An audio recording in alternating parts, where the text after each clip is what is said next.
Episode 29 of the Loose and Groovy Baseball Show. I think it's officially summer. It's May 17th. I think we can start to call it by then. Here in Michigan, we've had some warm weather finally, and me and Parker are actually officially done with school, officially moved into our new place. So I think we can officially say that it's summertime. How are you doing today, Parker? I'm doing good. We actually live in the same place, so now I'm about 4 steps away from his room. So as of right now, I did not hear you, so that's a good sign. That is a good sign because the walls are not very thick in here. But yeah, it was nice this morning to kind of actually talk in person about what we wanted to do for the episode, and it's just definitely a little smoother running it. So very excited about that. Should be a really fun summer and fun year here living together. But yeah, we got a pretty fun episode for you guys today.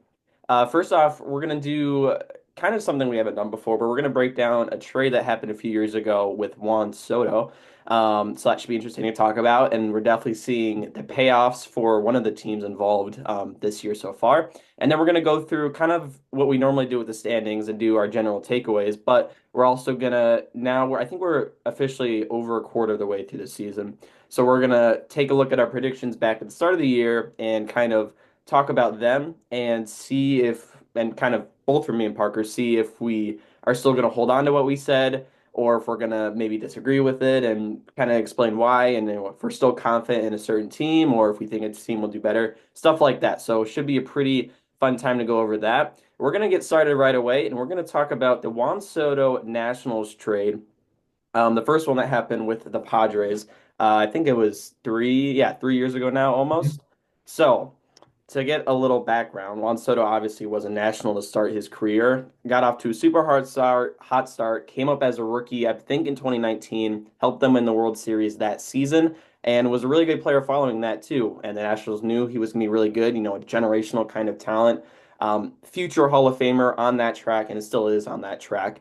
And so they did offer him a 15-year, $440 million contract in 2022. Juan Soto did turn that down, and I know me and Parker were talking about how crazy it Hmm. is to bet on yourself like that. And they offered it at the time. I think there was still 2.5 seasons left of arbitration for Soto, so still would be making an affordable amount of money pretty much before he would, become a free agent like he did last season and get that big contract. So after the Nationals did offer him that contract, they just didn't think it was going to work out. I probably can't tell you the full explanation as to why they felt it was right to trade him, but they did. So they traded him to the Padres. I don't know what month it was in the 2022 season, but probably about halfway through the season for the Padres' late kind of postseason push. So he played with the Padres 2022. They did make it in the postseason that year, so he played during that time as well. And then he played the full 2023 season in San Diego, finished sixth in MVP voting, and then was traded to New York the following season. And then we know the rest of the story there. So I'm going to go through the entire trade breakdown, what team received what, and we're going to go through the stats of all the players, at like how they did with the team where they like kind of swapped and break down kind of what they did while they were at their time there or if they're still, there right now. So for the Padres side of things, obviously Juan Soto is the big one here. So he had a 778 OPS in the 2022 regular season. And then in the postseason, because they made it that year, he had a 727 OPS with two home runs, seven RBIs, and that was that. I forgot how far they made it that year. Do you remember who they lost to in 2022? The Padres? Yeah. I do not know. I can find out right now. Okay. Well, while you're doing that, I'll finish it up on Soto. So then in 2023, we really saw a great year from him. Played all 162 games, slashed 275, 410 with a 519 slug, and that was good for a 930 OPS. He hit 35 home runs and 103 RBIs. However, the Padres did miss the postseason this year at 82 and 20, which I was pretty surprised to find out about. I think I remember that season though, where it was kind of a weird thing where they should have really been in it, but they didn't. Hmm. They were only two games above 500. The other piece that the Padres received here was Josh Bell. He played 53 games for them in 2022 after the trade. Was not very good. That was good for a negative point 0.5 WAR with a 587 OPS. In the postseason, he was a little better, 715 OPS with two home runs and five RBI. So that was just the Padres side of things. Then let's get to the National side of things. So first, they received Luke Voigt, kind of a veteran piece here. Played 53 games in 2022, nine home runs, 21 RBIs for 676 OPS. Nothing too crazy.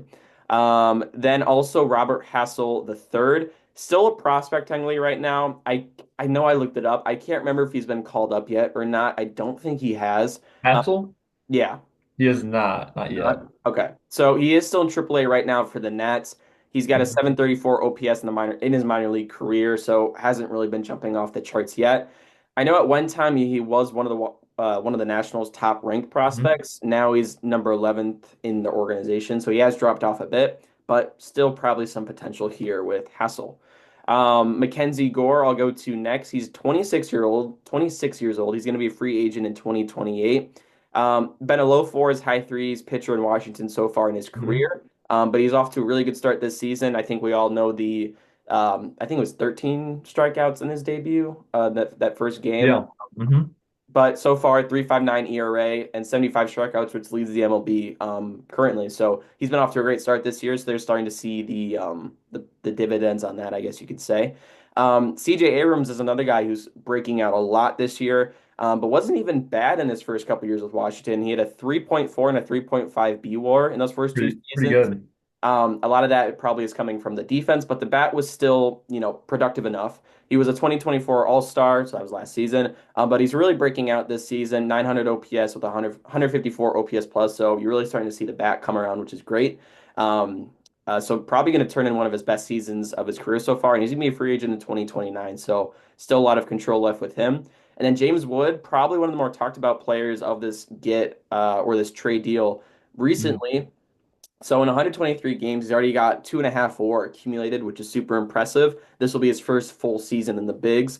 And he's been really good. 907 OPS, 156 OPS plus, already 11 home runs with 25 RBIs. And I'm sure we all see the highlight clips. He hits the ball really hard, hits it a long way. So I did not write down when he will be a free agent, but probably either 2029, 2030, maybe even 2031, because this will be his first 2031. They have a lot of. 2031. He So hasn't even hit a year service time yet. yeah, so he'll be here for a while if they want to keep him as well. And then we were talking about this guy yesterday, and I apologize if I'm gonna butcher his name, but Yarlene Susanna, or I think the J is silent. But this is a prospect they got in the deal, and he still is a prospect. He's currently number two in the organization with a 2026 ETA. Just Baseball has him as their number 37th ranked prospect. He's currently in Double A with a 4.15 ERA and 26 innings pitched. In terms of scouting grades, they really like his fastball and his slider, so that would be a really good combo. But pretty cool to see that they're still waiting for one of these other guys to come up as part of this deal and still seeing that.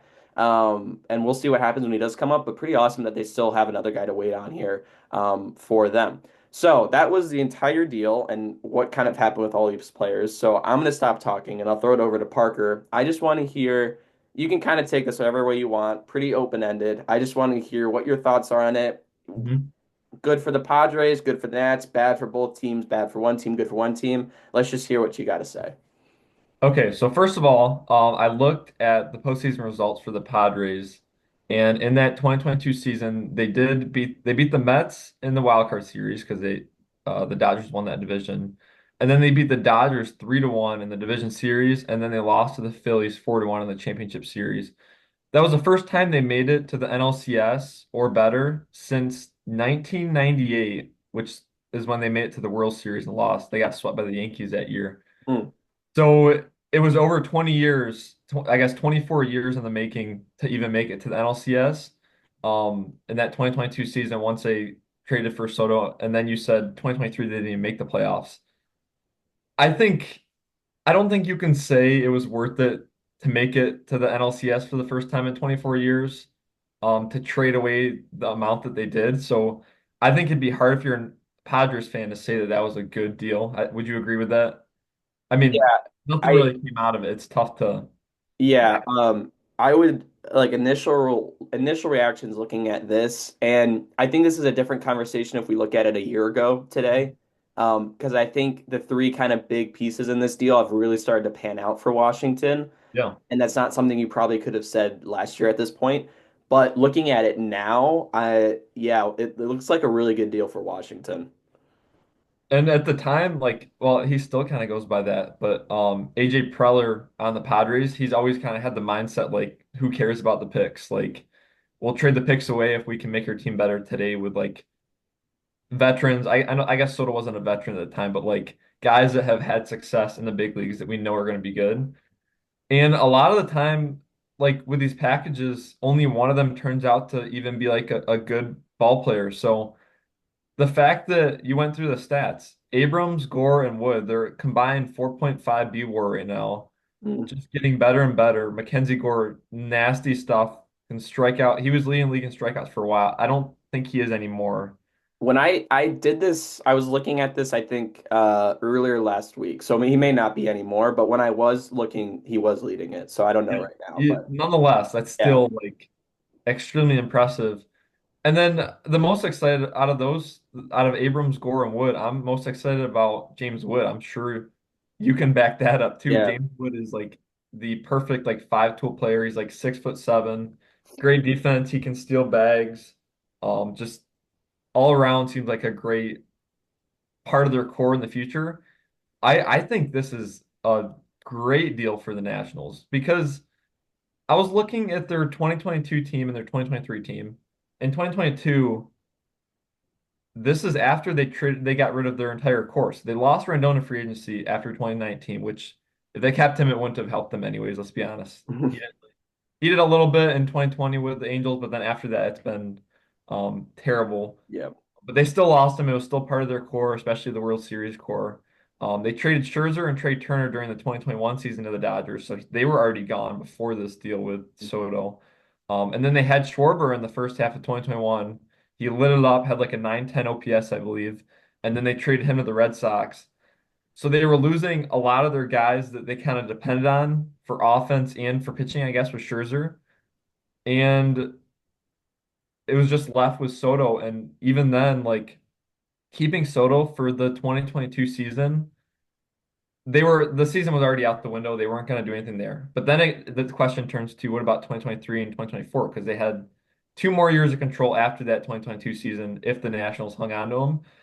In 2023, the Nationals finished 27th in ERA with a 5.02 and 21st in OPS at 710.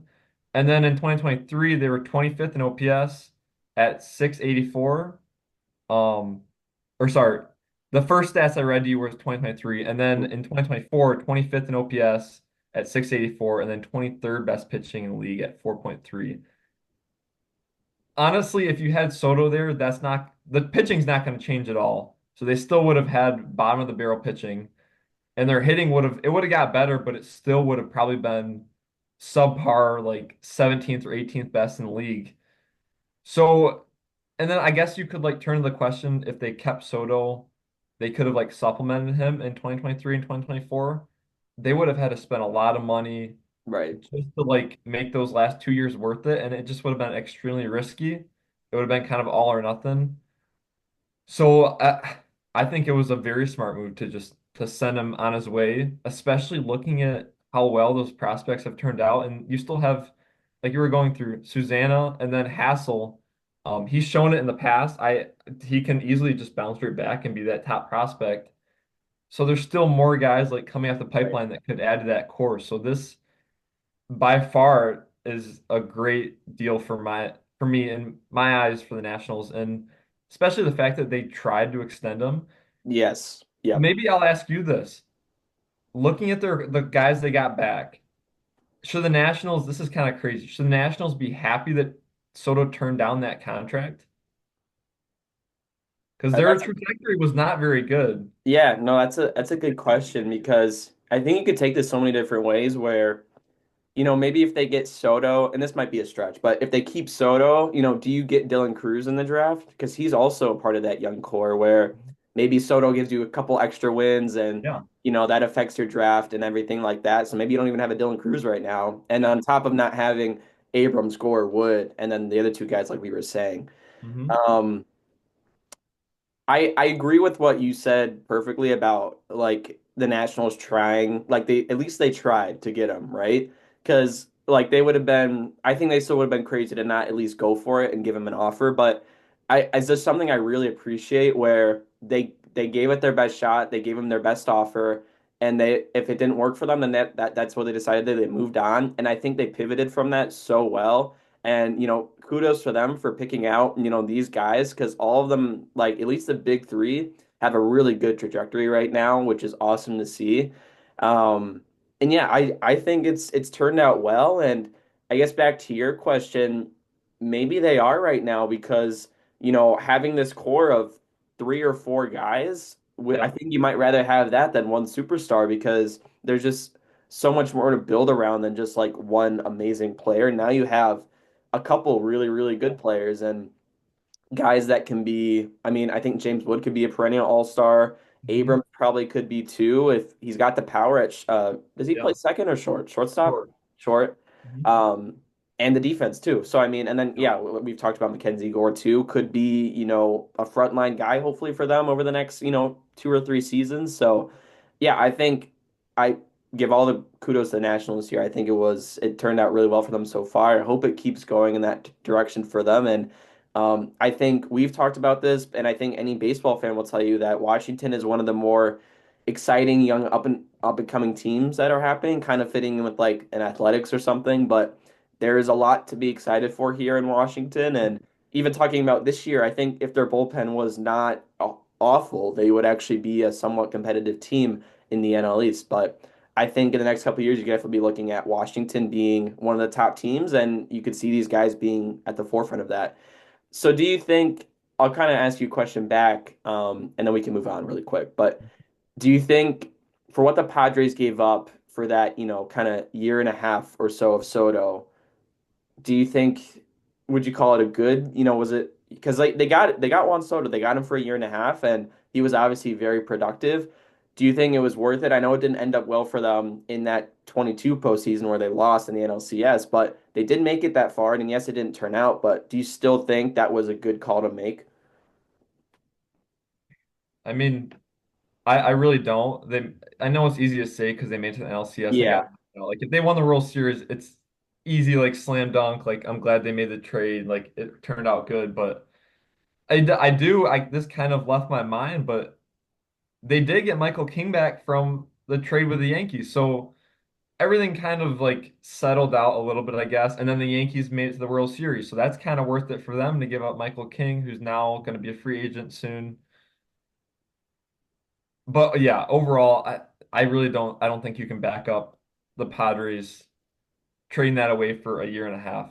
Yeah, It's and just so easy to say now looking back. I know it's easy to harp on them, but I imagine the Padres knew they were never gonna extend him because I just don't think they had the money for it because I think they were already tied up in Machado and yeah, Bogarts at this time, and maybe Tatis. Hosmer, Hosmer maybe too? Hosmer at the time too. He was getting paid. Okay. So they probably knew that they were never gonna be able to sign this guy, but I guess the idea was, let's get him for a year or two and see if we can make something happen. Unfortunately, they didn't. Yeah. So yeah, hindsight's 2020, obviously, and I think we can say now, yeah, okay, maybe not the best, and with the Nationals too. Again, a lot different conversation a year ago today. Yeah. But yeah, just kind of a fun exercise to see what's happened with that, and always fun to look back on these trades. And I will say. I remember when I was a bit more into baseball cards a couple years ago and kind of the Bowman stuff. And I remember looking at James Wood first Bowman cards back in like 21, 22 maybe. And I looked him up a bit. I just want to learn more about him. And I remember I saw his ETA was like 2025, 2026. I was like, oh man, that's so far away. And I was reading up about him. So I don't know. Stuff like that is cool to me where this guy was, I saw his prospect cards, his first Bowman ones when they were coming out, and like kind of everybody was talking about him, and he's in this trade. And so now seeing him be a MLB kind of star right now, I just think that's pretty cool to go back and look at that stuff. So definitely pretty cool. Okay, so we're gonna move on now, talk about some stay. Do you have I something? do want to throw my hypothetical out there. Oh So, yeah, sorry, my bad. yes, no, you're good. You're good.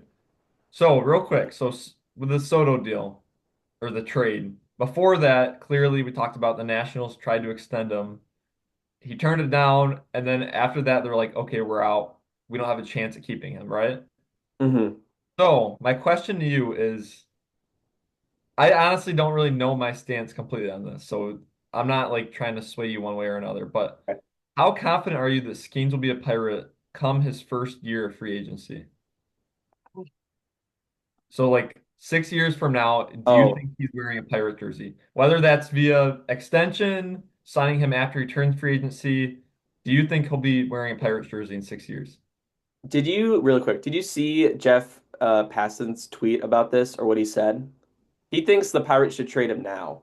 I just didn't know if he saw I that. I think I did see that. That might be because like this popped up in my mind. That's Yeah. probably what made me think of this. So, um, so do I think Skenes will be in a Pirate jersey by when his That's arbitration the is first up? question. Yes. Yeah, okay. Yes or no? Um, no, I don't.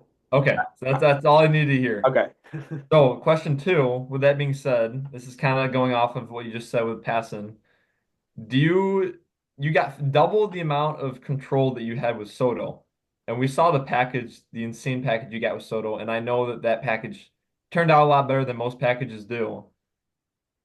But do you, with 5 years control left on Paul Skeens, roughly five, I guess 4.75 now because the season's a little underway, but do the Pirates trade him for a future core? Because the Pirates offense is atrocious and it's always terrible. Their pitching looks more bleak than it even did last year with Mitch Keller's getting older. Jared Jones is going down with a major injury. You do have Bubba Chandler coming up too. That's a good sign. Do you trade him away and build your offense core? No. Like from a completely baseball perspective, sure, but from a I I heard Chris Rose talk about this. From a business side of things, that would probably be the stupidest thing the Pirates could do ever. Um, and it sucks to talk about that on a like we're just talking baseball on this podcast, but from I think a business side of things, trading away Paul Skeens right now makes no sense whatsoever. Paul Skeens is keeping the Pirates in relevancy right now and is getting butts in seats every day he pitches, at PNC Park. Um, Cover athlete, MLB The Show. Like, what's left of the Pirates if you trade away Paul Skeens, right? Like, there's maybe O'Neal Cruz becomes kind of your poster boy, but even him isn't like, I mean, he's had a pretty good year so far, but you know, is he really going to turn out to be anything close to what Paul Skeens is? Probably not. I don't think it really makes sense for, uh, and again, like I would probably say, yeah, because that haul, like you could dream on what that haul would be for Yeah, Paul Skeens and what they crazy. could get in return, and the Pirates could probably use that too for probably not one of the strongest farm systems in baseball, but at the same time, Paul Skeens brings you so much more outside of just Hmm. baseball that I think the value there is just too much for them to trade him right now. In a few years, I think it totally makes sense. If you know you're not going to sign him, you're not probably still going to be competing either. Maybe with like maybe similar to like a Soto, a 2 years left of arbitration, maybe even like a year and a half. I think it makes sense. But if you're gonna have, two, at least like three pretty much full more seasons of Skeens, you got to keep him there, I think, just from a business side of things. What do you think on that? I mean, I'd probably like go along with your stance, honestly. I don't mean to just agree with you, but like again, from a business perspective, if they traded Skeens away, they would have riots in the streets. Yeah, It right. would be chaotic, and everybody would just turn against them, and they would not make any money in these next 3 years Right. until their prospects even turn out to be anything good, and that's never a guarantee. And what are you asking of your fans? Okay, I think everybody loves Paul Skeens. Not even if you're not a Pittsburgh fan, you like Paul Yeah. Skeens. And so you're asking your fans to be willing to let this guy go who's been one of the best pitchers in the league since he's come up, and you're asking them to wait 2 to 3 years until these prospects you get Mhm. potentially become anything like what Paul Skeens is. Like that just I feel like doesn't make any sense right now. From a baseball perspective, I would say do it because, like, again, it's easy to look at that trade package with Soto because those guys turned out to be good, and that does not happen very often for three guys like that to turn into future all-stars. Because I really do think at least two out of those three will become all-stars in the future. So, like, I don't know how much more you can get from 2.5 years of Soto control traded away for 5 years of Skenes. Like, is the package double? Probably not. Like that, I feel like that'd be kind of crazy Yeah. for it to be double. So, like, okay, I'll ask you this. So, let's say right now this is another crazy scenario. So, Skenes gets traded for Abrams, Wood, and Gore when they were prospects. Like, let's say instead of Soto, this was Mhm. Skenes. And Okay. let's say we know what those three are going to turn out to be, like what they are right now. Hmm. You make that trade along with Susanna and Hassel. Do you make that trade if you're the Pirates? Um, If you know it's going to turn out as well as the Nationals did. I still don't think that's enough, to be honest. I don't I I don't know. Skeens I don't know. I honestly, I think Skeens is I think I think honestly he might be a better player like when it's all said and done than those three. And again, we don't know anything about the other two with those prospects, but I think when it's all said and done, Skeens might just be a trump card in that scenario where I could see him winning multiple Cy Youngs, like yeah, 100%. multiple He stays healthy. All-Stars. Hmm. Yeah, like I think I would think I would keep Skeens in that scenario. Skeens, you were saying he's been one of the best pitchers. I honestly think he's been the best pitcher in the National League Mm, since he came up. Like last year, he had like a, what was it, like a 199 or like a yeah, 2 or sub two something? last year, and he's got a 2.63 so far this year. Yeah. So like he's probably been the best pitcher in the National League. And he would have won Cy Young had it not been for the late start. So I'd probably agree, like hold on to him. It would be horrible if they traded him. Like that would be so sad for Pirates fans. Yeah, And especially if those prospects didn't turn out, that would be like one of the most like unforgivable trades that a GM could make. So I just want to throw that out there. That I thought that was super interesting. And I would love to just hear what that package would even like yeah. feel like. I I couldn't even. I'm sure there's some people that have already made those packages, like the dream package or whatever. Like with the big, like a Dodgers or who else has, I mean, maybe even like a Yankees, but I don't even Red think the Yankees Sox. could afford to do that. Red Sox, yeah. So, yeah, very interesting. And I guess that's been, I feel like we've kind of, I didn't even mean to bring that up, or I know you did, but like, that has been being talked about quite a bit recently with the Passan video and everything that's been circling. So I'm glad we kind of touched base on that and kind of gave our thoughts. Are you good to move on now? Yeah, let's do Okay, it. sweet. So we're gonna do kind of what we normally do with the standings and just go division by division, talk about the record now. But now we're also gonna add on our predictions from the start of the season.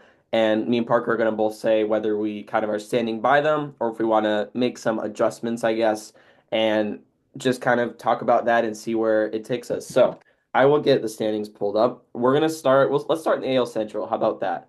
Okay. A very interesting division so far this season. So I will give the standings right now. The Tigers, first team to 30 wins. They're 30 and 15. The Cleveland Guardians are in second, 4.5 games back at 25 and 19. Then the Twins, currently on a 12-game win streak. We're recording this on Saturday. It'll probably be up Sunday, so we'll see if they carry that into the weekend. They're 25 and 20. The Royals 25 and 21, and then the White Sox are 14 and 31. So then looking at our predictions from the start of the year, I had the Royals finishing first. The Twins second, Guardians third, Tigers fourth, White Sox were in fifth, and then Parker had Tigers finishing first, followed by the Twins, the Royals, the Guardians, and then the White Sox. So I'll throw it over to you. I want to hear where you're at. I bet you're feeling pretty confident. Yeah, I'm definitely feeling confident at my number one with Tigers. I think it'd be hard not to. That they're playing amazing. They have I think they still have the best run differential, plus 85. Yes, they have the best run differential, and I know that doesn't mean everything right now, but still, they're 12 and 10 against. Wait, hold up, sorry. They are 13 and 12 against teams over 500, Hmm. 17 and 5 at home. I'm feeling great about that. And then my number two, the Twins. I really do think the Tigers and Twins have the best roster. Um, with Twins, and I've talked to you about this a lot recently, but with the injuries, that's always the question. Like that never goes away. Um, and even like as they're having this streak and you're like getting excited as a Twins fan, Buxton and Correa like collide into each other. Correa just went on the 7-day IL, and then Buxton's still out with protocol for the concussion. So like you can never be too sure as a Twins fan, but I really do think those two teams are the best roster. Um, and then Royals Guardians. I think it's a toss up between those two. I'm curious to see what you think. Um, but I do think the Royals will end up above the Guardians. I know you're high on the Royals. You had them winning this division. But their pitching has just been so amazing. And their Mhm. starting pitching, Bubic, is very, very, very good. He's their best pitcher right now. And going into the season, he was like your four, maybe five starter, even behind Lorenzen. So it's been exciting for them. Guardians, I don't know. They just seem to win games. I know we had a video out on them that people didn't like too much because we brought up run differential, but like it still has to like you have to maybe we took it into account a little too much, but you still have to like look at that and kind of look at the trajectory and look at like how that's gonna Yeah. fare in the future. Like they're not always gonna be able to have a negative 15 or whatever run differential. Right. Well, and it's been Expect 2 weeks the pitch. since we recorded that episode, and they're still in the negatives. It's still Yeah. May, granted, and they're 6 games above 500, so give them that. And for context, we talked about the Guardians t last time. I made a video about it and clips when we were talking about them. Parker brought up run differential. Nobody really liked that we brought up run differential and pretty much pinned the Guardians as punching them of their weight. Probably won't be contenders, stuff like that. So that's kind of what we're getting at here. Um, yeah, I'll let you keep going. No, that's it. If you want to go Okay, into your standings. perfect. So AL Central, I'll repeat. I had the Royals first, followed by the Twins, Guardians, and then the Tigers and the White Sox at last. Um, I wish I could say I still had as much confidence in the Royals as I did in the start of the season, and seeing them go on that really it was a pretty long win streak, but a really good stretch of like 12 or 13 games. That really encouraged me, and the Michael Garcia breakout has also been very encouraging. Carlos Estevez has been a really good closer for them coming out of the bullpen. Um, the rotation is great. Reagan's hasn't even been that good, and it's still pretty solid. The Yep. bullpen, we were talking very highly about at the start of the year. That's been really strong, but I just can't. It's so hard for me to want to root for a team that, at their best, I think they could be the best team in this division. But when they're playing normal or playing at like, they're even in like their midline when they're playing, they're Yeah. probably a 500 team. And we've seen stretches where they could be below that as well. And a team like that is a tough team to buy into. So I probably don't feel good about them taking this division anymore. I think I it probably is the Tigers division to lose at this point. 5 game lead at right now, and it doesn't really look like they're going to slow down unless, injuries hit them hard or they really just start to see production slip up. I think they're going to keep going with this. They've probably been the best team in baseball. That they have the best record. So, I mean, I know that's kind of boring, but how are you going to argue with that at this point? Um, I think I was definitely, as you guys know, a lot lower on the Tigers to start the season. I had a lot of questions and they answered them very well. So, kudos to them. I'll give them all the credit now. I think they are probably going to take this division and run away with it. And the Twins aren't always going to be winning 12 games in a row, so the fact they're even in this conversation right now is pretty fortunate. And like we've been saying with the Guardians, how long is this kind of guard ball going to last? And maybe they will keep doing it all the way to the postseason. Last year they played guard ball the whole year and Right. they make And it to the it LCS. So it could happen. I have concerns with that rotation. The bullpen's still going to be good. They're still going to get production from some guys on offense, but yeah. in comparison with the Tigers, I don't really think it's a competition right now. So if I had to, like, I guess kind of I think I'd probably say like Tigers, Guardians, Royals, Twins, maybe something like that. But my biggest switch would definitely be Royals probably no longer gonna be winning this, but I would definitely kind of put my eggs in the Tigers basket for right now. You ready to move on to our next division? Or you have anything else? No, let's do it. All right, so we're gonna go to the AL East, where the Yankees are currently 26 and 18. They are first place.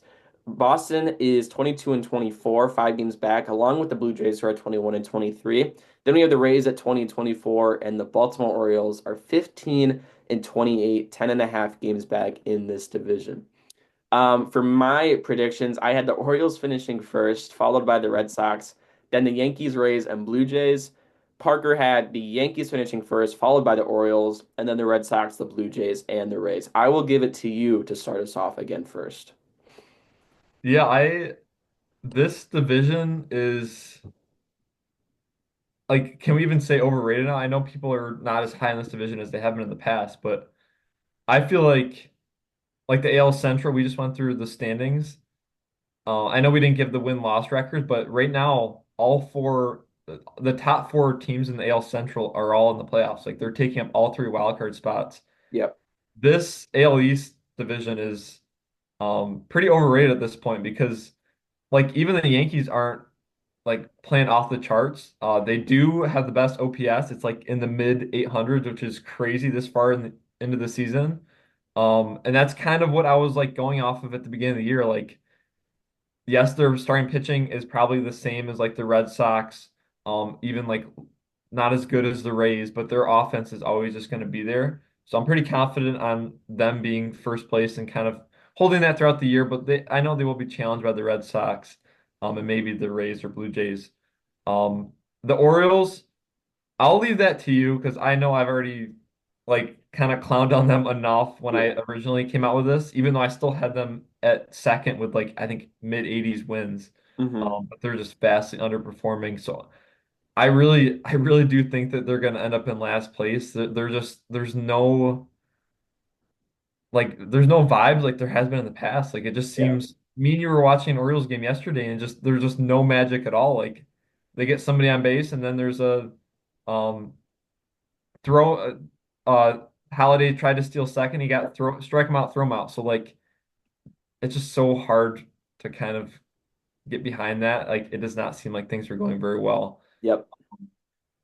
And then Red Sox, Jays, Rays. I think it'll end up like that. Maybe Blue Jays and Rays flop. I think those teams are all kind of similar. I would give the edge to the Red Sox in that sense. Yeah. They're a team I wanted to ask you about. So they're currently, as of recording, they're 2 games about below 500. They're 22 and 24. Um, They are 12 and 14 against teams above 500. They got a plus 13 run differential. Currently on a 4 game skid. What we were both pretty low. I think we both had the Red Sox in the playoffs, but I know we were both pretty low on them heading into the year. And I just want to hear your thoughts about them and what you think they're like, what their trajectory is, because they're kind of a team that's puzzling a lot of people right now. And I think what you see is better than what the record's showing, but at the same time, there's still 2 games below 500. So I just wanted to hear your thoughts on them. Honestly, I don't really know like what to say. I just know that like their offense, they still got guys that are producing with like Devers is heating up a lot. Bregman he has totally overperformed both of our expectations. He's been amazing for them. Hmm. Um, but then you have the guys like Duran, who need to pick it up. I still think this offense is very good. I think that they're gonna be better than 22 and 24, better than that win percentage clip. But do I think they're gonna compete with the Yankees for the division? I think it's gonna be like a 4 or 5 game back, by the end of the season. And this pitching, like Crochet, you were super high on him. He's been everything is advertised and then some. Like he has been stellar. In terms of innings, they've been throwing him out there for like 7 innings at a time, which I didn't see that coming. So that's huge too. Bayo has been good when he's pitched. Hauk has been terrible. Like there's still a lot of question marks with both this bullpen and starting pitching. They're just leaning very heavily on Aroldis Chapman, 36-year-old, I think he is. Aroldis Chapman. So like I think this offense is going to get better, but this pitching definitely needs a lot of work. Yeah. I do see them still finishing above 500. Yeah, so I was just looking at so they're seventh in team OPS, 19th in starting pitch ERA, and 14th in bullpen ERA. We were, I think the biggest point of concern was the rotation and the amount of arms behind Crochet, and that has definitely been an issue for them. Giolito has come back. He's got a 5.5 ERA. I think he's only made like two or three starts, so that might Yeah. be a blow-up start recently. Bayo's looked okay since coming back as well. He was hurt to start the year. I know they have quite a few injuries right now. I'm looking at Walker Buehler, Cutter Crawford, Richard Fitz. Houck also just hit the IL. Sandoval still has Tommy John as well. So injuries as well. But like Walker Buehler, I think was above a 4 ERA before he went Yeah. on the IL. Houck, like you just said, has been terrible. Cutter Crawford is probably just a serviceable 4 or 5 guy for them. Still hurts to not have right now. But yeah, I think we're seeing what we were saying kind of come to fruition where you got crochet every fifth day, and then it's kind of a coin flip on the other days, and I don't think that's helping them that much right now. And they actually lost a crochet start last night too, which sucks a lot. So Totally. Yeah. we'll see how that plays out for the rest of the season. I kind of agree with you that they will finish above 500. I think the team is just too talented. Yeah. And you're not seeing Jaron Duran be really good like he was last year. Bregman helps a lot. Wilyer Brayu's been really good. Same with Christian Campbell. There's just a lot of good pieces here. Losing Casas sucks as well, obviously. And then you had the whole Devers dilemma with the asking them to move to first. He didn't really want to, all that stuff again. But at the end of the day, I think you're right. I think they will find their way to the playoffs. I think they're just again too talented of a team to not be there this year. Um, for me, I think I had so the Orioles. I will talk about them really quick, and we kind of already touched bases with the other guys. So. I remember I made the argument about, I think it was 2023. They did not have a great pitching rotation, Mhm. but the offense was just amazing, and they ended up winning over 100 games. And I was like, okay, I think that is kind of a similar thing this year. I think they can piece this thing together. The offense, I think, is going to be productive. Gunnar Henderson was, could have been MVP any other year last year with those numbers. But it just hasn't, nothing's clicked for them. Nothing has. I can't say much else more than that. Everybody, I think a common thing against for MLB content people is like, everybody wants to pin the pitching, but the offense has also been horrible too. We've talked about Adley Rutschman. He's been bad, like really bad. Not what you're expecting from him. Gunnar also got off to a slow start, started the season on the IL. He'll probably turn up eventually, but he has not really been great. I think Cedric Mullins has also kind of regressed back to the mean a little bit. He was off to a great start. I think Ryan O'Hearn is like one of their best hitters right now, which probably isn't going to be sustainable. And then you guys know how bad the rotation's been. Miles and away the worst rotation in baseball. The best pitcher's been Tomoyuki Sugano, and he's been good. I like rooting for him a lot. I always like seeing him get the good starts out, but I think if you look at any of the expected numbers, we all know that's probably not going to last for too much longer. But yeah, I think if you would have told me that he would be the like team leader in starting pitching ERA at the start of the year, I'd be pretty concerned about that. And it sucks that Grayson Rodriguez went down, Zach Eflin went down. I think he just came back. Kremer's been terrible. Charlie Morton's been terrible. And the bullpen is really feeling that too, because with bad starts, they got to come in a lot earlier than they'd probably like to. And Bautista is still trying to find his way back from Tommy John as well. So yeah, I'm not buying into this team anymore. They've really dug themselves a deep hole right now, and I don't see them coming back and even really being in the playoffs. Division, I think, as well. I don't know. It's tough to. I don't want to say it's like out of reach, but 10.5 games back in Yeah. May, May 17th, that's going to be really, really hard. And what nothing's going to change either with this team. So why would you can't really even buy in anything right now? And I think it's pretty safe to say, and if you want to start dreaming on playoffs and stuff like that, the I wouldn't blame anybody that, leaves them out. There's just not much going on for them here. So yeah, I think Probably the Yankees. Yankees have also been a big surprise for me. They were another team where I had a lot of question marks with the depth around Aaron Judge. Yeah. But and we talked about that already on the podcast. But getting production out of guys like Ben Rice, Goldie's been one of the Hmm. best hitters in the league as well. Not talked about really that much. And then Judge is on another planet right now. I mean, every hitting metric you want to look at, he probably Yeah. leads the league in. So. I think the Yankees look really strong right now. I think they're going to keep winning. Maybe you could throw out some questions with the rotation, Hmm. but I think Luis Hill's going to come back eventually. They still have Fried, still have Rodon. Will Warren's looked good in spurts. I think they'll be good, and I think they're going to win this division pretty handedly and find their way back into the postseason. Yeah, definitely. I can get into the AL West and then I can let you go first on that one. Sounds good. So the actual standings, we have the Mariners, Astros, Rangers, Athletics, and then Angels. And then for my standings, I had Astros, Rangers, Mariners, Angels, and Athletics. And you had the Astros, Mariners, Rangers, Angels, and Athletics. Is that the same? Astros, Rangers, Mariners, I Angels. think you had the. Do you have the Rangers finishing first? Oh wait, okay. Sorry about wait. Mine. No, I had Astros. That was right. Okay. Yeah. Maybe that's the same. I didn't know that. I think we have Rangers Mariners flip. That's the one. Okay. Gotcha. Yes. Um, yeah. So. And then, did you want to go through the actual standings too, where they sit right now? Yes, I started with that, but it's Okay. Mariners, Astros, Rangers, Athletics, and Angels. There's a lot of teams are out there. Yeah. So they're all pretty close too. It's very. The Mariners kind of got out to an early lead, but they've been what's the right word? They've been slowing down a bit. Yeah. Astros are starting to find a little bit of a groove. Rangers have kind of been back and forth all year. Athletics, we talked about them. Angels have really slowed down as well.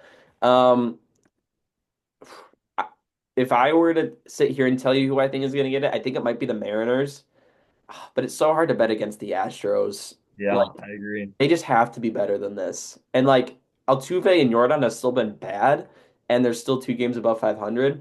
You know what? No, I'm going to say the Astros. I'm going to stay with what my pick. I think the Astros are going to find their way to win this division. It's so tough though. I think any of those top three teams could win it at this point, and that's I'm kind of feel like I'm saying the obvious, but like truly, it's really wide open right now. I'm gonna give the edge to the Astros, but I think the Rangers and Mariners still have just as good a shot as any. Um, I'm not really sure where I want to go to talk about this division, or if like I have any big takeaways right now. Um, I guess with the Astros. Um, like I said, Jordan I think will get better, and same with Altuve. I think Altuve still has an OPS below 700. Christian Walker still hasn't really found his footing too much, and Paredes has had an okay year so far too. Um, Hunter Brown, we could go there. He's been really good. They still have Framber Valdez as well. McCullers just came back too. That was awesome to see. Hater's been good. Yep, hater. There's a lot to buy into with Astros, and also just the pedigree of who the Astros are. I think makes it easy to kind of back that horse. Um, could we see a scenario where the Mariners kind of fall back down from earth with that crazy offensive start? Probably. Yeah. And then the Rangers, I think we all kind of know the story with them. The offense just needs to get going, right? And I guess I'll kind of pose a question to you. So a lot of the narrative with the Rangers, and I think we've talked about this, is the kind of the I mean the World Series hangover and that 2023 season, and everybody is kind of giving them like kind of waiting for that offense to come back, and like, oh, they'll find it, they were in the World Series, Yeah. they're just slow. Do you think that do you think the offense is just like not good anymore, or do you think like we're still waiting to see like that kind of complete team like we saw in 2023? I really do think it's still there. Like I don't think this is just delusional if you think that like oh yeah, like that 2023 can still come out because these guys have all like nobody would have thought Peterson would be this bad. Like last year he was amazing. Langford's starting to be a great player. Like Semien and Seager, like I still think those are great. I know Seager's having a good season, but Semien, I guess he is getting older, so that there's some concern there. But like these guys all could definitely turn it on. it just we're waiting so long. All last year we didn't see it. And just now when they like going into the season, my worry was the pitching. Their starting pitching has been amazing. Is it Tyler Mahle, right? He's been stellar this year. Eovaldi's pitching at like a 2 ERA. I think he might be better than that even. DeGrom could win the Cy Young. He's been amazing. Just all around, like their starting pitching's been amazing. It's just sad to not see their offense kind of back that up. And because of that, I still have to go with the Astros pedigree. I agree with you. Like they're always just there. And their floor is just always so high every year that like that consistency, it's hard to kind of argue against it. In terms of the Mariners, I'd probably switch the Mariners up to second place over the Rangers. Because like again, on paper, their offense should be better, and it's turned out to be. Now it's actually like being that offense that looks like it could be good. Julio still got to step it up, but like Cal's been the best catcher in the league. I think it's pretty undisputable at this point. Hmm. Um, and yeah, they just have guys that are stepping up on the offensive side. So I do think they're the second. And then Angels, I would have to knock down to last place in my eyes. This, I agree with you. This is probably the hardest division to really pick. The Athletics they could definitely win this division. Like if they get hot, That's weird. it's nuts. I mean, they're 3-7 in their last 10, so they've been slowing down a little bit, but they were at one point like 4 games over 500. Like in that, like, they were a game behind the Mariners, Yep. and then they lost the next two against them, so they ended up sliding a little bit. But Bold they're take. I destined to think I win think this the Angels division. finish above the Athletics. You do? I think so. The Angels. Yes. Ooh, I'm not buying anything with the Athletics. I think that rotation is doomed to fail. I think they're gonna finish fourth. I don't think they're gonna, but I don't think it'd be a massive surprise if they won it. Yeah, I don't know. I don't see the Angels. Angels are bad. They are bad. But maybe they find a little bit of that April magic here in like June or something. They go on a heater. Mike Trout comes back April Magic. healthy. Maybe I can dream on that. I can dream on something with that. I do want to bring up back to what I was saying about the Rangers. There's two guys. Adolis Garcia, he had 836 OPS in 2023, really good season. 2024, 684 in 154 games. He had a .3 WAR. This Hmm. year, he's got a 673 OPS. So that's one guy a lot of people point to where, okay, you haven't shown us anything since 2023. Marcus Semien, I'll go to also pretty much a 700 OPS last season, a 4-win player. Honestly, not even a terrible season, but the bat just wasn't very productive. This year, he's actually been worse than replacement, 491 OPS.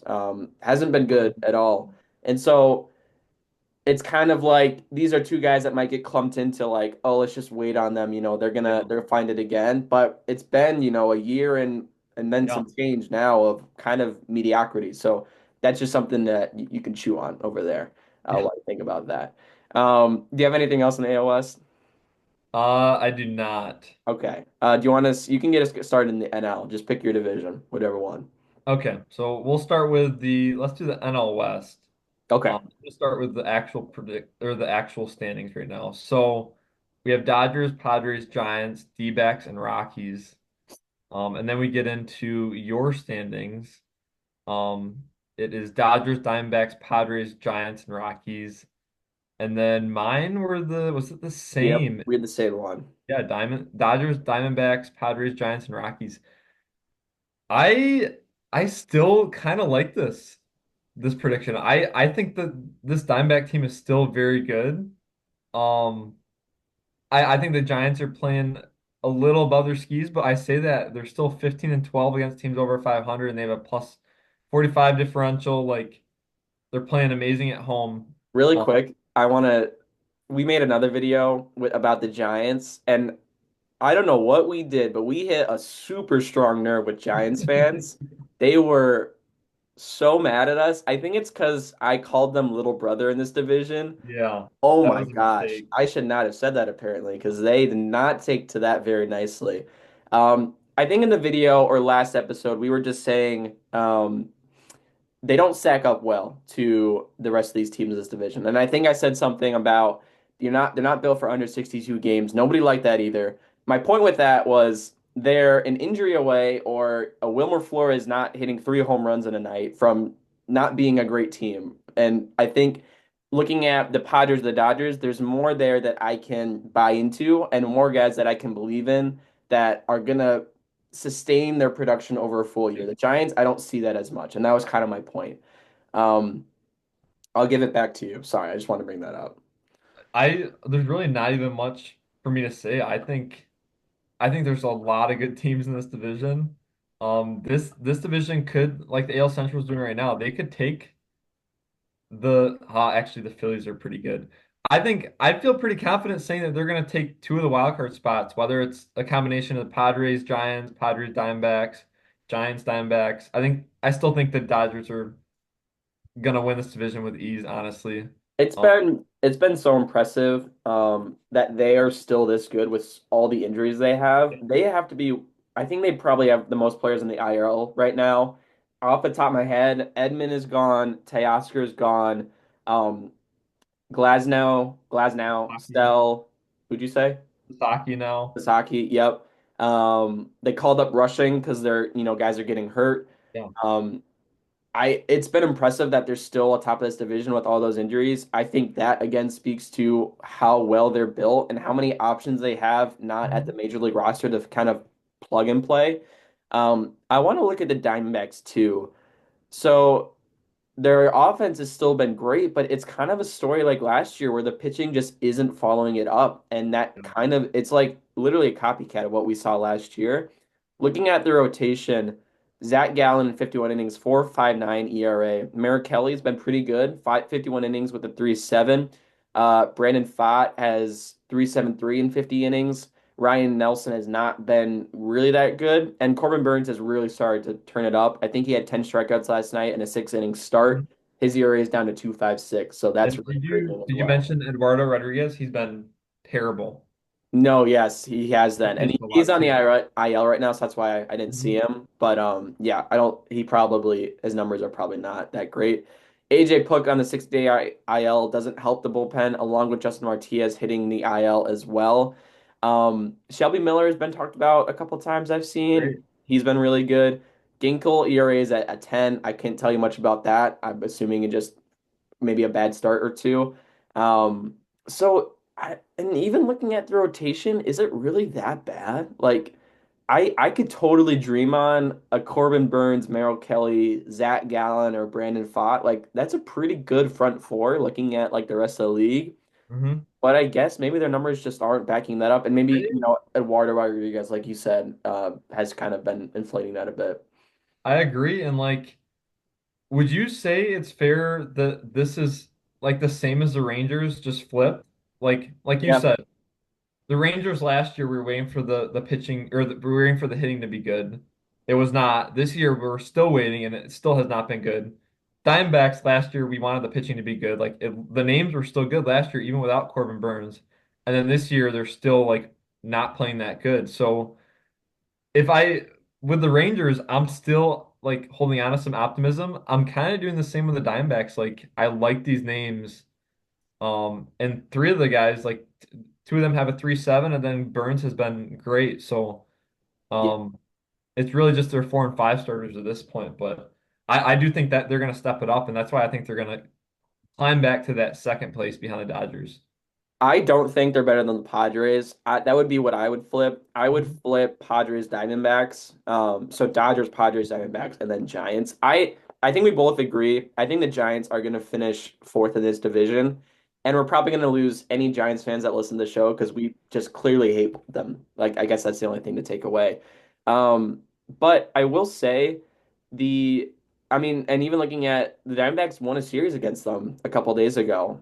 They took 2 of 3. So I think you're starting to see the Giants fall back down to earth, and I think that's going to Yep. continue, to be honest with you. And I think like you said, I think we'll see the Diamondbacks get better. There's too much to dream on there, and like I think again they're built for a longer stretch of the year.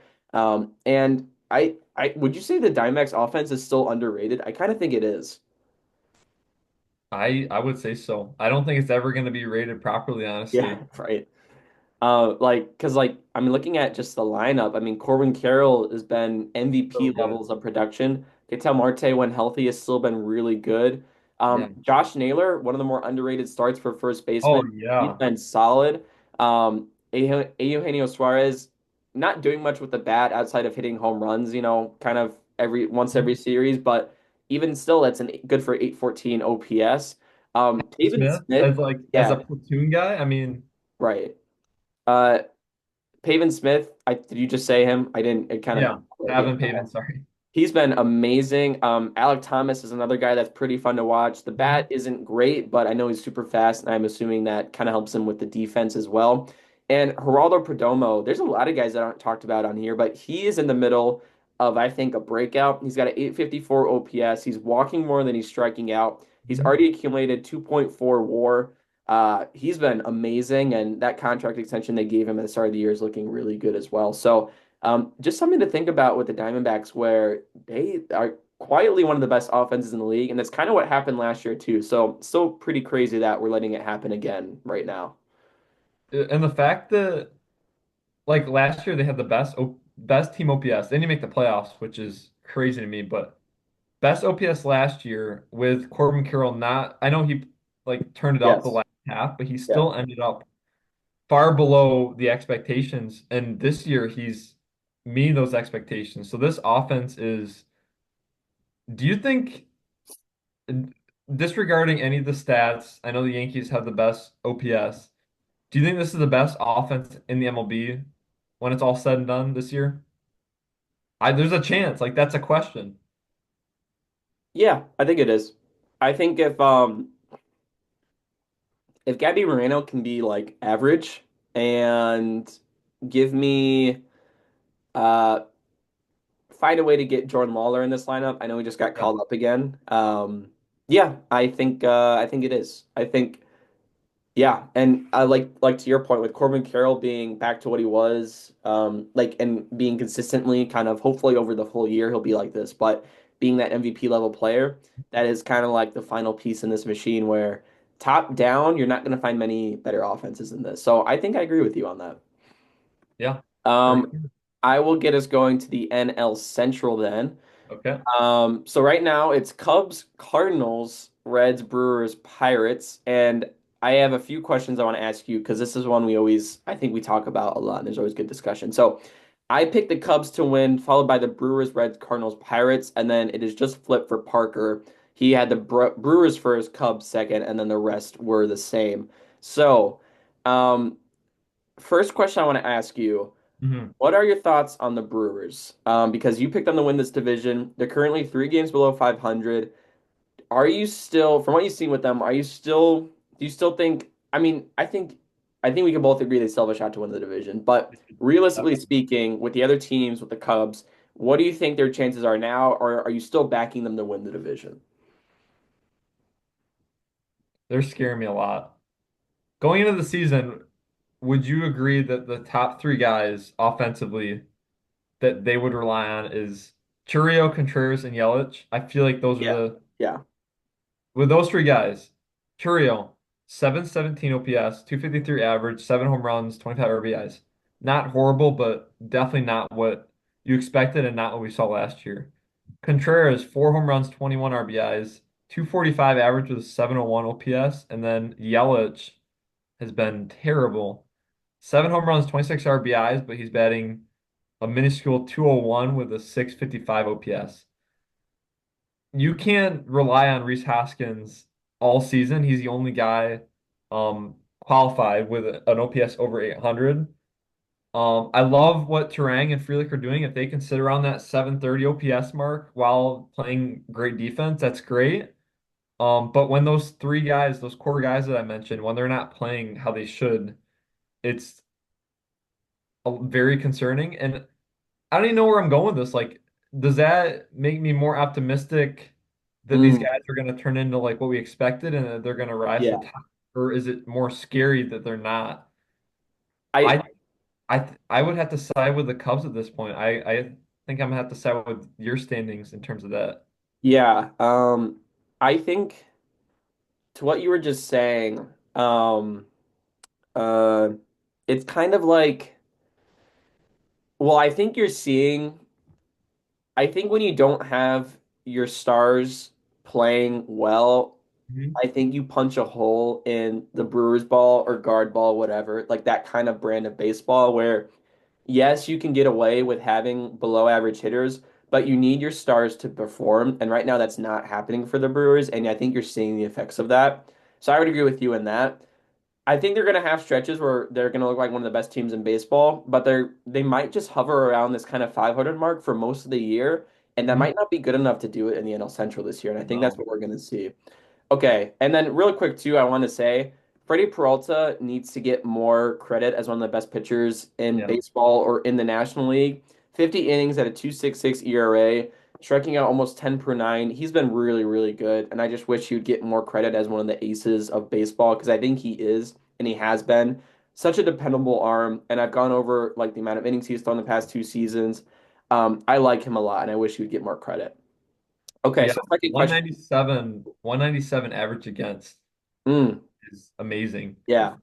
That curveball works. I saw it in person. It's devastating. Yeah, the game I went to in Milwaukee was against the Cubs. They had scored, it was like 10 in the first game, 6 in the second Mhm. game, and then he went 6 innings shutout against them on Sunday afternoon. And that against that Cubs offense, as we know, I thought that was super impressive to see from him.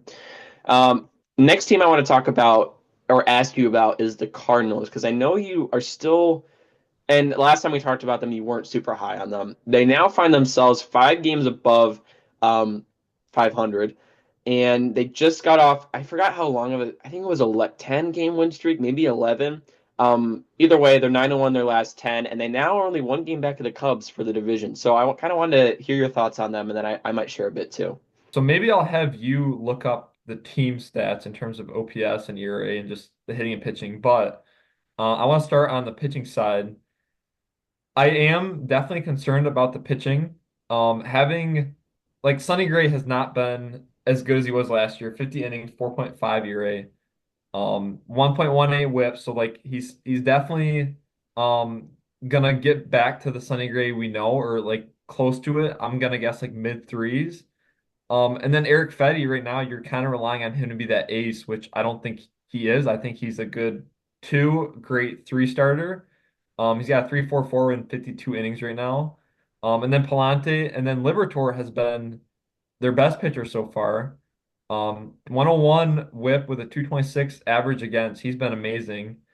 I don't know. I just have a lot of concerns with this rotation. I think at any time, even with Fetty and Gray, they can have like these blow up starts. And when you don't have those one or two guys that you can kind of count on to give you a great start at any given time, I think that's kind of scary.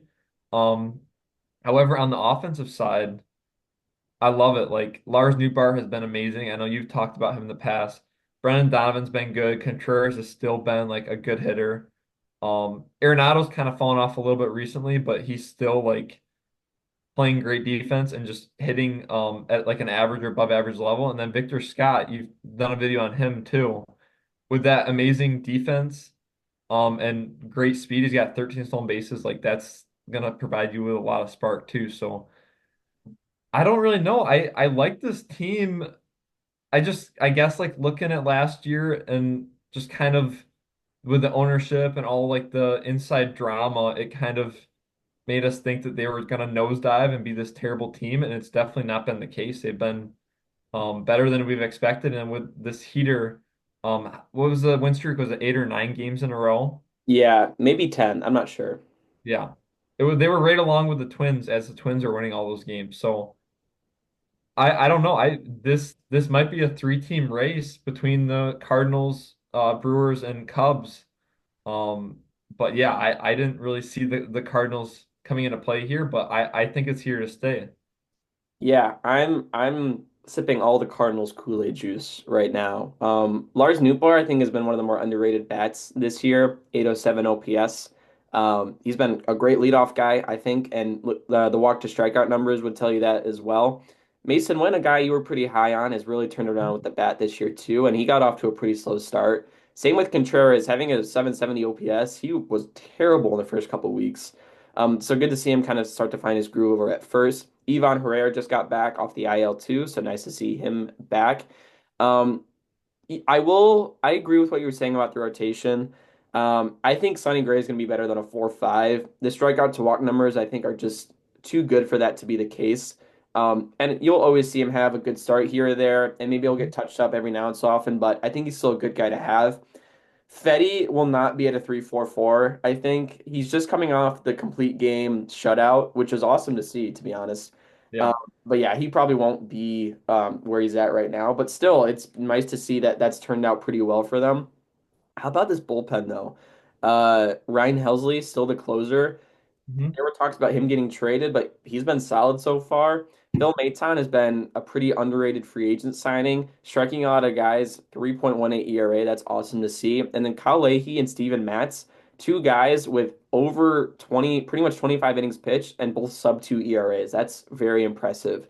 And looking at the team rankings, they're eighth in OPS, 13th in starting pitching ERA, and 15th in relief pitcher ERA.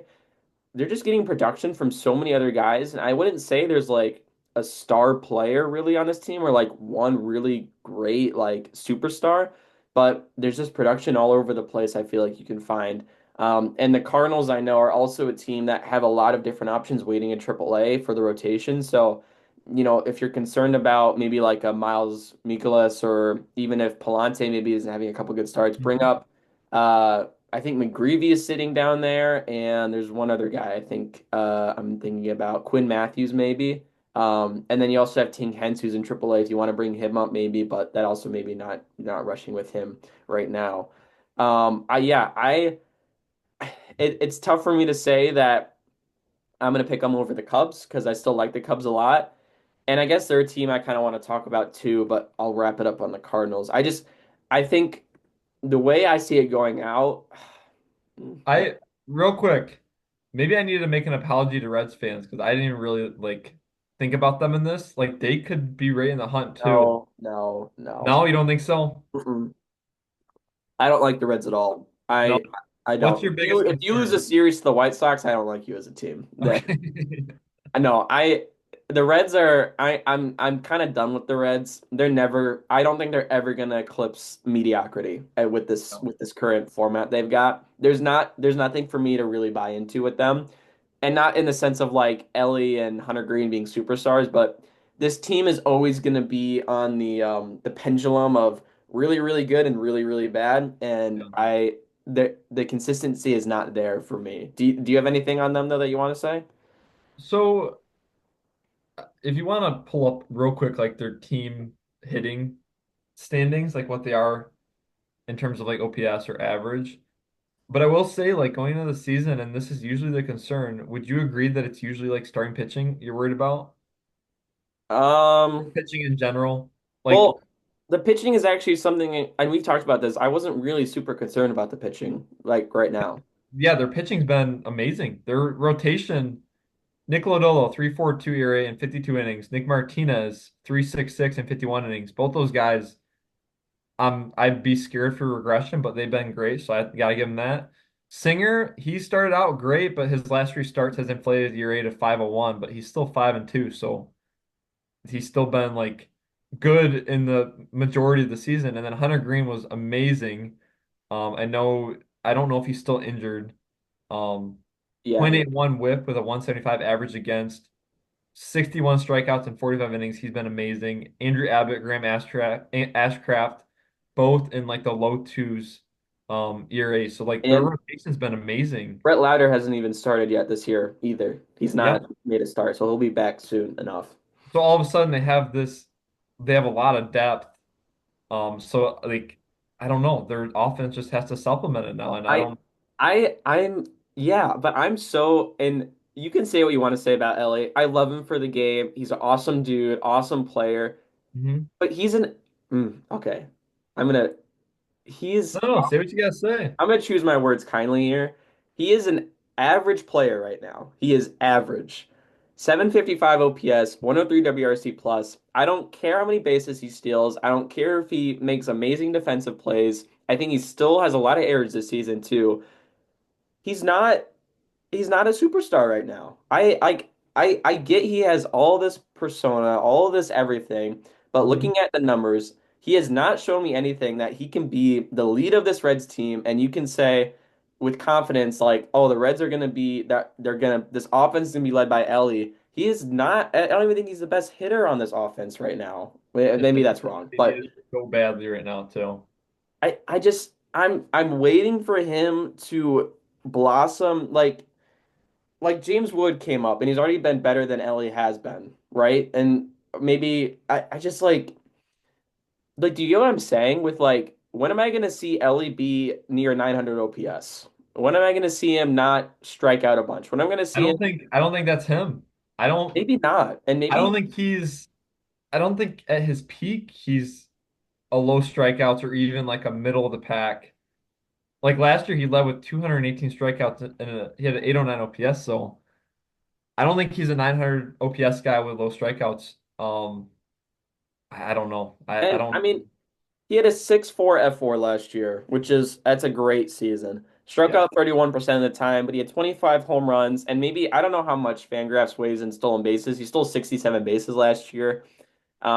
Very impressive mark. But like at some point, I think you have to look past WAR and look past some of the other underlying stuff and just look at what he's doing actually. And I am not very impressed. I that's all I'm gonna like. I feel like that's just what it is. Like if Ellie was everything we build him up to be, the Reds would not be below 500 most of the year, I think. Yeah, you're probably right. I mean, there's other pieces on their offense that are kind of carrying right now, other than Ellie. Like Gavin Lux has been amazing. Austin Hayes has been amazing. Trevino's been a good pickup. Like if Ellie was this 850 OPS, this guy you thought he was going to be, they'd be in a much better position now. And I really do hope that he turns into that player that they want him to be, but it's definitely not showing right now. Yeah, and I don't like do you think all this buildup is because of like just the frame and the personality, or do you think there is still that hype there where there still is upside you can see and this isn't his peak? Like this cannot be his peak. I don't think it is. No, I don't think, I think half of it is what you said, the Yeah. persona, he's exciting, he's always smiling, which I love. Like he learned English he picked it up in like 2 years and now he can like talk in the post game and the pregame and stuff like that, which is awesome. But I don't think this is definitely not his peak. Last year might be his peak. I think that I don't know. That might even be selling him short. I still think there's a lot here. I mean, he's only 23 years old. Like we do have to let him Yeah, yeah. give him some time. He's still extremely young. Like what other guys putting up a 6.2 or 6.4 F4 in his age 22 season. So Yep. we definitely got to give it some time, but it's definitely frustrating with where the Reds are at and how badly they need him. Right. And we can go back to our conversation we had last time about the Reds and Ellie, where the clock is ticking with them, with Ellie. Like, Mhm. and I guess that might be where my frustration comes, where and it is tough, right? He's 23, and I'm probably being a little too harsh on him. And I love Elliott, and I don't want Reds fans to think I hate him, but you need to start. I need to start seeing something more to buy into Ellie and to buy into the Reds team. I can't keep going on with this, with these hitting numbers and all these errors. So Yeah. that's my 2 cents. Do you have anything else on the NL Central? We spent a lot of time on them, but I do not. I can get us started with the next. close it out. NL East. Okay, so we have the Mets in first, Phillies in second, Braves in third, Nationals in fourth, and Marlins in fifth. Now getting into your standings, we have the Braves, Phillies, Mets, Nationals, and Marlins. And then I had the Phillies, Braves, Mets, Nationals, and Marlins. So I'll kick it to you if you want to get started with that. Yeah, I guess I'll talk about the Mets. I was kind of thinking back to when we did these predictions, and I was wondering, like, when I was looking at the lineup or the roster resource, I was wondering what I was thinking when I saw Lindor, Soto, and Alonso batting 1 through 3, and why I didn't think that was like insane at the time.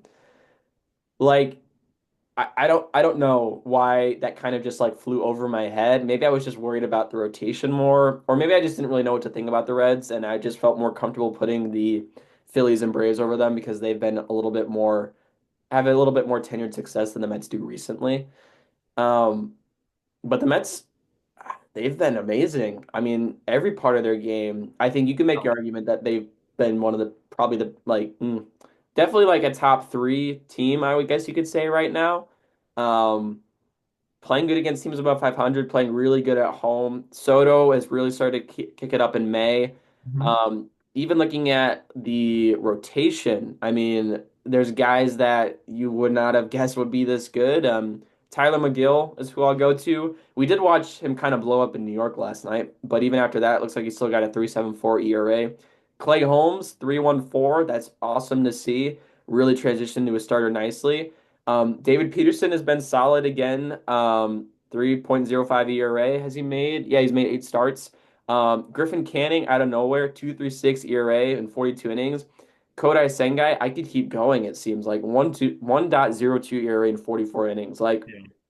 there's It's just nuts. yeah, it's great. And, we could play the game, oh, how long is this going to last? Yeah. Is it going to be sustainable? I don't really know. But the bullpen and the rotation has been pretty solid for this team Yeah. and pretty, like, all around.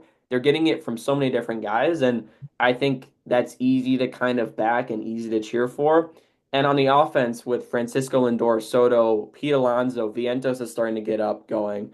Um, Alvarez is back hitting. Brandon Nimmo, I don't think has actually been doing that good. He had the 1.9 RBI game.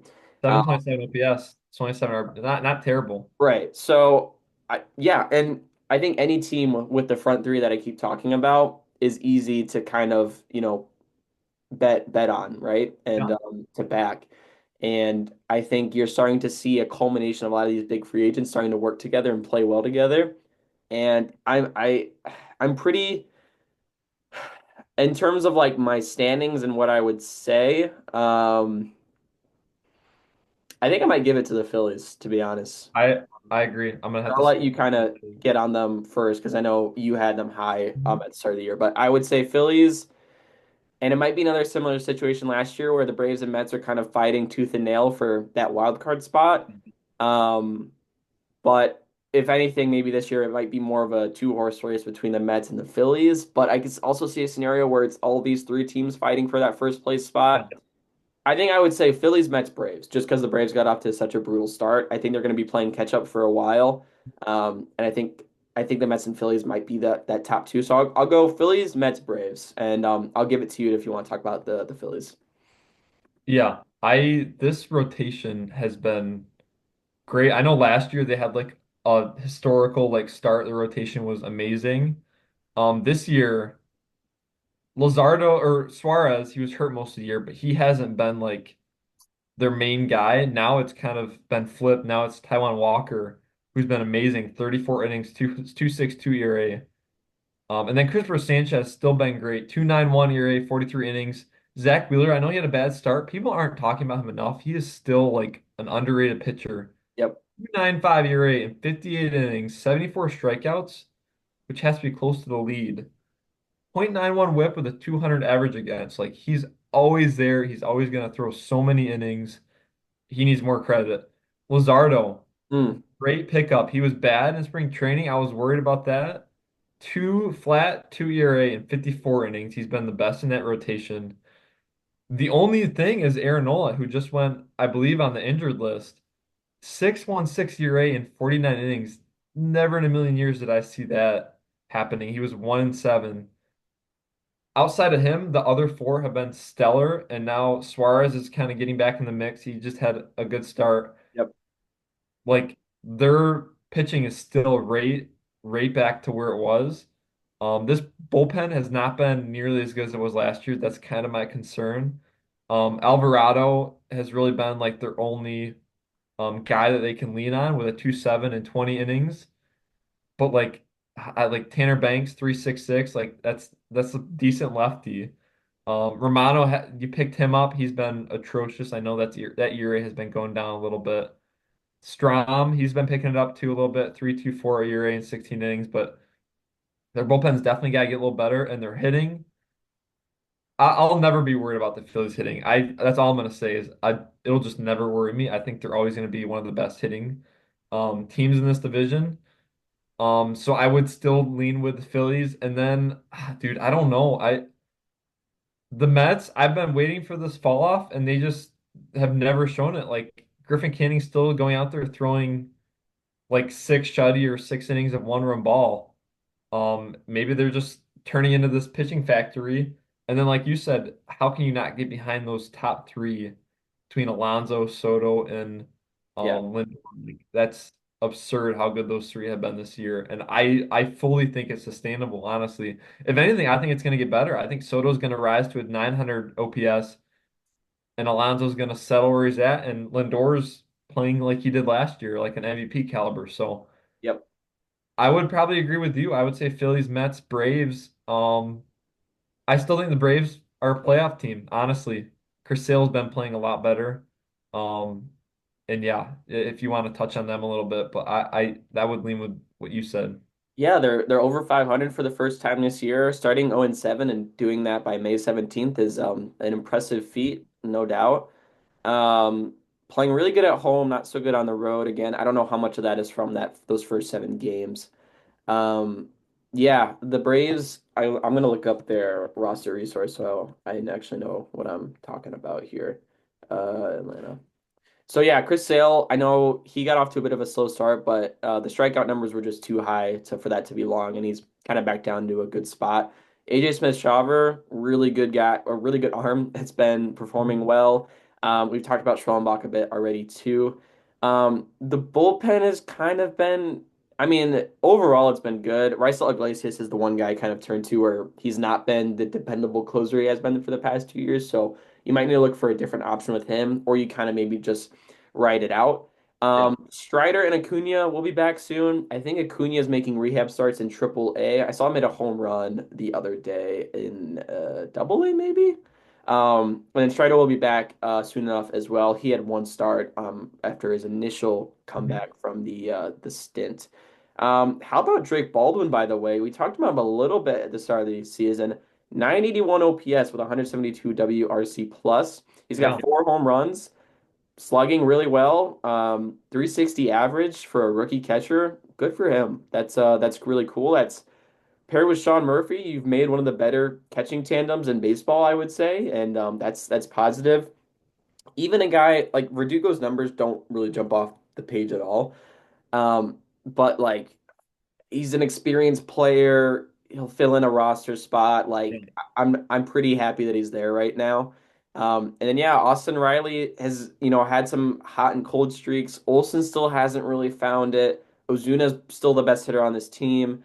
So yeah, we'll see what it looks like when Acuna and Strider come back. It is still kind of tough for me to want to buy into this team. Yeah.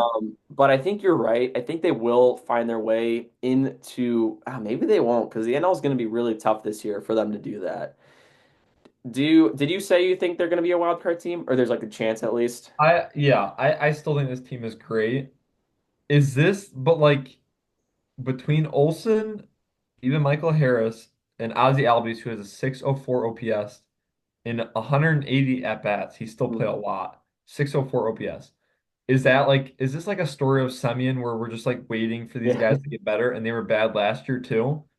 Because I, the Braves need those guys to step it up if they yeah. want to be this good team. So overall, they're 18th in team OPS. Starting pitcher ERA is 8th, and then bullpen is 12th.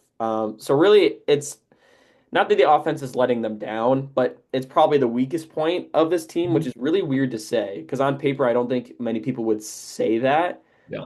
But yeah, like you said, Albies, Harris, and even like you could say Olsen haven't really been great yet.